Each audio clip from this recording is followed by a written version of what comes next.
I command them. And I say, you have no right to be here and leave me alone. I say, you can watch if you want, I don't care, but you don't come and interfere. Alright, and so you're using all of this visualization, this understanding of higher realms, and you're using it to protect yourself. You can envision that you are in a bubble of white light. A lot of people do that. I know a lot of Wiccan people who practice ritual circles will actually cast a circle around them with the candles and call the quarters. I don't think that's necessary, but if you believe it is, then definitely it is for you. So, and I will also ask my guides, I'll say, can you please come and help me? Protect me from any negative entities while I interact with higher realms. And your guides are not going to let you down. They promised they would be with you when you came into this world. They promised you that they will watch over you and help you. And they're going to keep their promise until your very last physical breath. And so if you ask them to please come, they will come.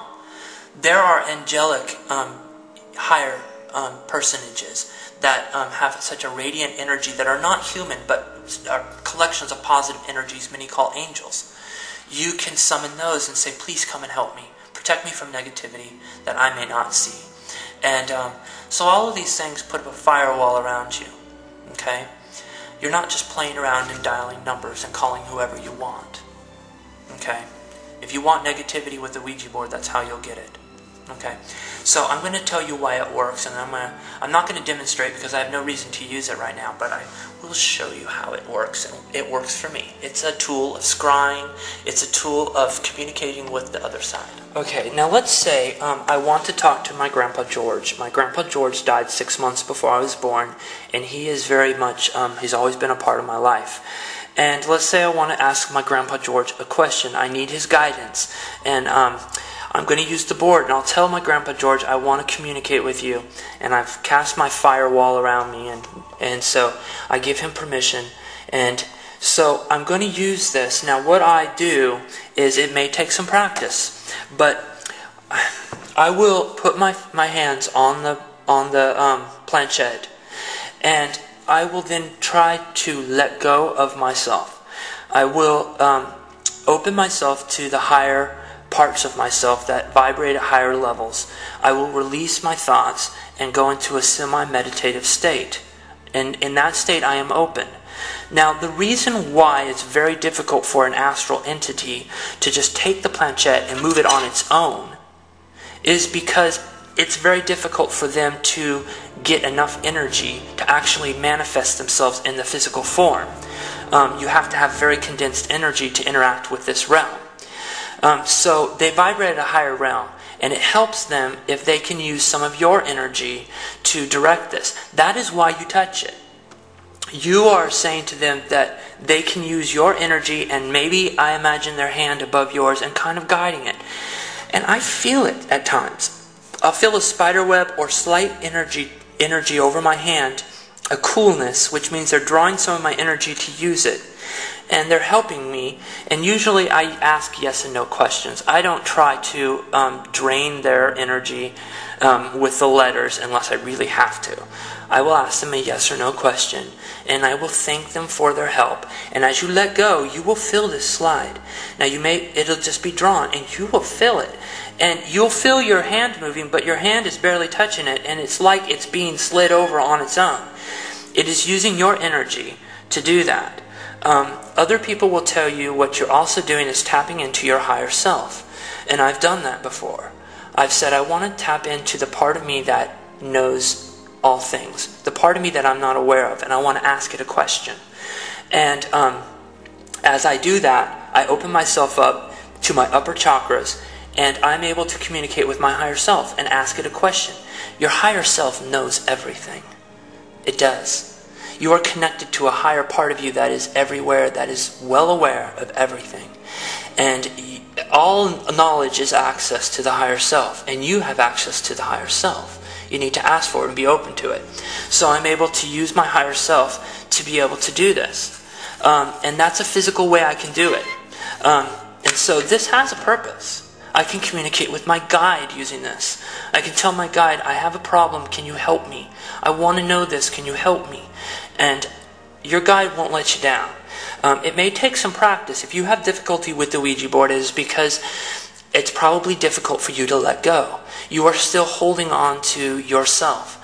You need to open yourself up so that they can use their energy to interact with yours. And a Ouija board is a very good tool to do that. And it's a good magical tool. You just need to use it appropriately. One of the other things that I use that I found that work for me is a mirror. Now, if you know in the fairy tales, the mirror, mirror on the wall kind of thing, this comes from a higher truth that people know about. You can tap into higher realms through a mirror. And I'm going to tell you why it works and how you can do it and how you can practice it.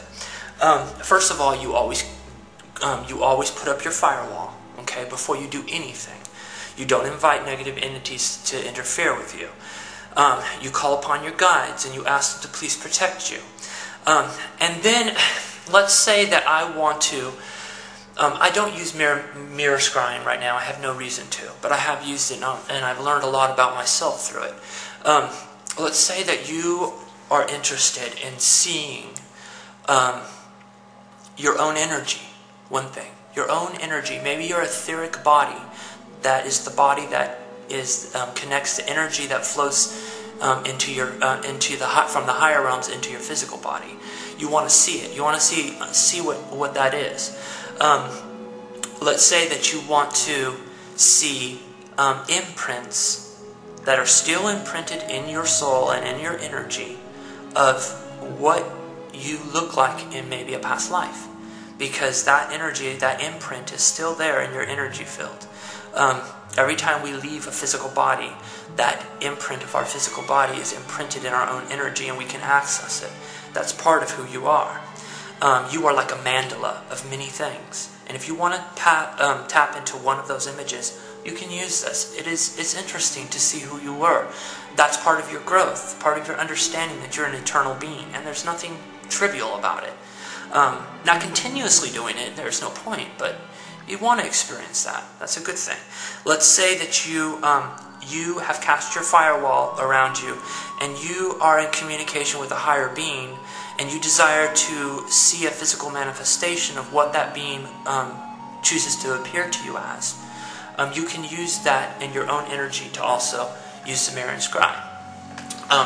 What you do is you're going to go into, I usually do it in the evening time because it's easier for energy to radiate and for you to actually see it intuitively in the evening. I will sit, I'll do my deep breathing, at least 10, not these kind of breaths where you're trying to charge your energy. You're not doing that. You're trying to let yourself go. So you're going to inhale, you're going to exhale, do your breathing, at least 10 of these. Center yourself, and now you're going to concentrate right there at your face. And as you concentrate, you're going to start to, as you not continuously blinking for some reason was a problem with me. Every time I blinked, I got out of it, and so I had to learn how to control that too.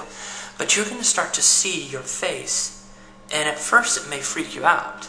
That's why a lot of people don't like this. They think of the Bloody Mary thing you used to do when you were a kid, and you don't know why, and it's scary looking. But don't be afraid, because you've cast your firewall, and you are protected by higher powers. You let yourself go, and you'll start to see eventually, it looks like a skeletal image at first. You'll start to see everything turn white, a whitish lighter color, dark around your eyes, maybe dark around your mouth, and that's the first thing that starts to come to your view. And if you continue and delve into that, it took me many days because I'd get to that point and I'd snap myself out of it. And it took me many days of doing this to become comfortable with that. Okay? You are just beginning to see the different energies of your own body. You have different bodies within this body and without. You're being able to start tapping into those energies through your meditative state. And you'll see it.